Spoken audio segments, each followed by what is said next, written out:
Karang Taruna Provinsi Lampung pada hari ini.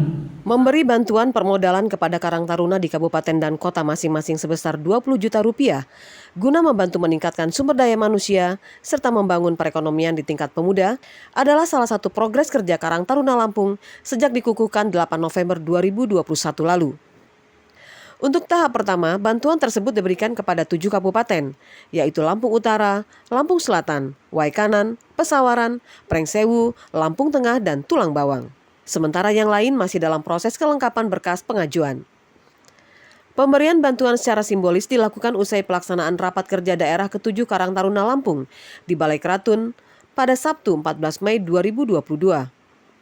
Dalam sambutannya, Ketua Karang Taruna Lampung Dendi Ramadona menjelaskan, bantuan dana 20 juta rupiah itu diberikan dan diperuntukkan sesuai dengan proposalnya masing-masing. Yang jelas, dana tersebut diberikan untuk membantu menjalankan program Karang Taruna Kabupaten Kota dalam melakukan pemberdayaan. Contohnya, seperti membuka sentra UMKM atau membuat balai diklat untuk para pemuda di daerahnya masing-masing.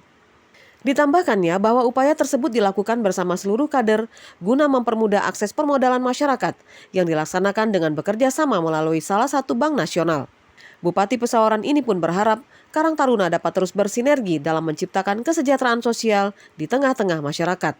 Ia menambahkan Karang Taruna juga telah bekerja sama dengan Badan Narkotika Nasional untuk bisa menjadi garda terdepan dalam menanggulangi pencegahan peredaran narkoba.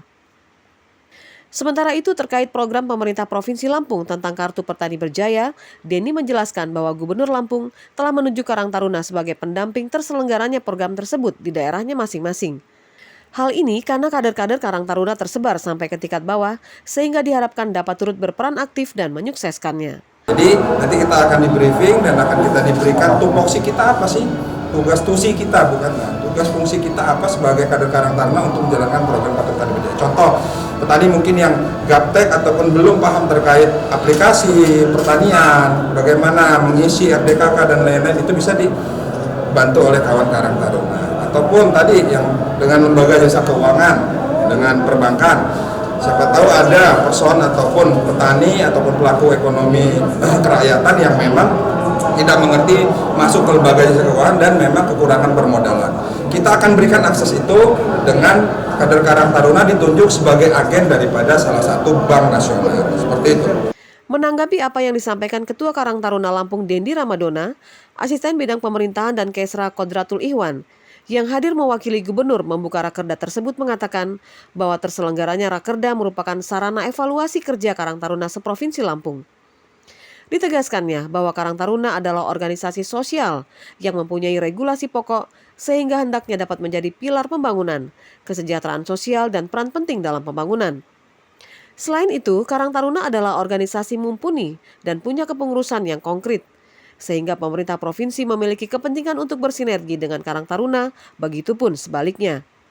Maka dengan adanya rakerda tersebut, Pemprov Lampung mengharapkan munculnya program yang bisa menjawab berbagai permasalahan yang terjadi di tengah masyarakat.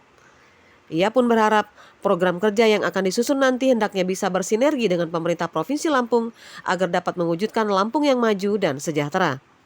Rakerda Karang Taruna Lampung ke-7 ini mengusung tema mewujudkan sumber daya manusia yang mandiri menuju Lampung Berjaya, yang hasil program kerjanya akan direalisasikan pada tahun 2022 ini. Dalam rakerda ini muncul juga kesiapan dari Karang Taruna Kabupaten Tulang Bawang Barat untuk menjadi tuan rumah Bulan Bakti Karang Taruna Lampung yang setiap tahunnya biasanya digelar di bulan September, bertepatan dengan hari ulang tahun Karang Taruna.